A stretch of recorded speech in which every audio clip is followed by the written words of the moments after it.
The leftists who were pushing for equality of outcome insisted that if there were differences in socioeconomic outcome that you could identify by group, then that was a priori evidence of systemic oppression, let's say. But they fell astray of a certain peculiarity with regards to group identity, which is that group identity is actually infinitely fragmentable.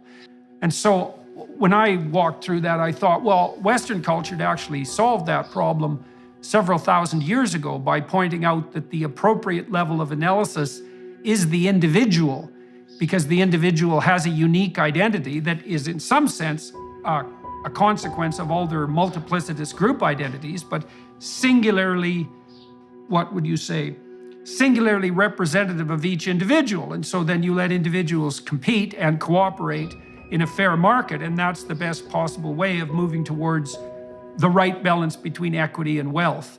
That's what it looks like. And there's a real attraction to a kind of deep narcissism there. And I think I first encountered that probably at Ivy League schools in the US. So I'm a Canadian and not that familiar with the more differentiated class structure in the US. And so when I went down to teach at Harvard, it was an anthropological adventure for me, as well as a, let's call it a research-oriented adventure and an intellectual adventure. And I didn't understand as much as I do now what dynamic the Ivy League schools played in the US in terms of ensuring upward mobility. And I knew at Harvard, I believe it was when I was there in the 90s, the estimate was that 40% of Harvard undergraduates would be billionaires by the age of 40. And that was, that was 30 years ago. And so that was quite a substantial amount of money then. And the whole point is that if you got into an Ivy League school, as soon as you got in, you were basically a member of the 1%. Now, you might have been a junior member, but you were definitely a member. And I thought that was perfectly fine because, in some sense, because the Ivy Leagues did a damn fine job of merit-based selection. Now, it wasn't perfect. There were legacy students, for example, and there was a bit of play in the system there. But fundamentally, Harvard and the other Ivy Leagues had transformed themselves from old boys clubs in the 1960s into highly elite intellectual institutions by the 1990s. But then what I saw too, and this was so interesting, was that being junior members of the 1%, with almost certain hallmark of long-term success as a consequence of Ivy League admission, wasn't enough for many students and their idiot professors. They had to have the label of oppressed working for them too. So you had this strange spectacle, as far as I was concerned, of these unbelievably fortunate Ivy League students who were offered an opportunity that, well, is really unparalleled in human history, not only benefiting as a consequence of being the beneficiaries of this amazing system, but simultaneously claiming the status of the poor and oppressed, and claiming at the same time to be avatars and representatives of that oppressed group. And I thought, Jesus, you guys, like being rich and powerful in junior form isn't enough for you. You have to have all the virtues of the rich and all the privileges and opportunities, and you have to have all the virtues of the poor and oppressed at the same time. It's like that just seems to me to be a bit much, and you see that reflected in the people that you're describing, who have this unbelievable wealth and opportunity, and who yet put themselves forward as, canonical victims of an oppressive system.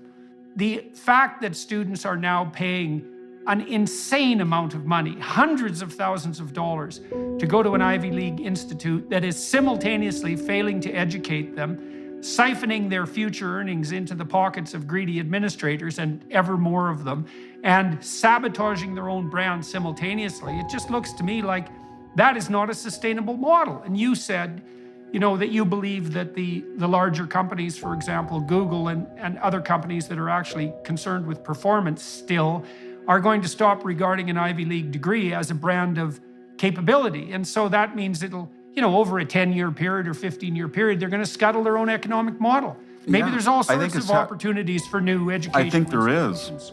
I agree with you entirely. There's 650,000 fewer students in America than last year, and about 2 million fewer than 10 years ago. And I mean, they say it's demographic, but it's not demographic because the country increases by about 2 million people per year. You know, here's something to think about too on the technology front. So, you know, I spent a lot of time analyzing the relationship between psychological testing and productivity and creativity across the lifespan. And so I know a fair bit about that, I suppose. And one of the things I did learn was that part of the reason the universities have their degrees are valuable is because they were very careful in terms of meritocratic admission, and they also have a hammerlock on accreditation. And so once you have an MBA, obviously you're accredited as an MBA graduate from a given school, and that means you had a certain peer network and a certain level of intellectual proficiency even to get into the program, a certain degree of conscientiousness to rigorously pursue the program and pass it. So the value in the universities, in large part, is nested inside the accreditation. Now you could imagine, and I don't think this is technically impossible, you could imagine a system of blockchain accrediting tests that would be freely available to people. You know, I would do this on a for-profit basis, but so that if you wanted to claim Bachelor of Arts equivalence with regards to your knowledge of the humanities, that you could take a set of objective tests that couldn't be mucked about with by administrators and gain your proxy by that manner. So imagine this, it's an enterprise that I've envisioned and we're pursuing at the moment. Imagine I could produce a data set of 10,000 multiple choice questions, say in American history. And I could do that by buying multiple choice tests from high school and university professors all across the country. Okay, now we'd have to administer them to several thousand people, and then we could analyze each question with regards to its accuracy as a predictor of general knowledge domain. You can do that. You can rank order them. Then imagine you have a program that can randomly pick equivalent level of difficulty questions from that whole set of 10,000. You could set up a system that could produce random tests, so they couldn't exactly be faked or cheated easily. And you could rank order people in terms of their knowledge domains with regards to those tests, and you could blockchain it so it would be completely impenetrable to administrative interference, and you could steal the accreditation away from the universities. And I think I can't see any reason at all that that's not technically possible.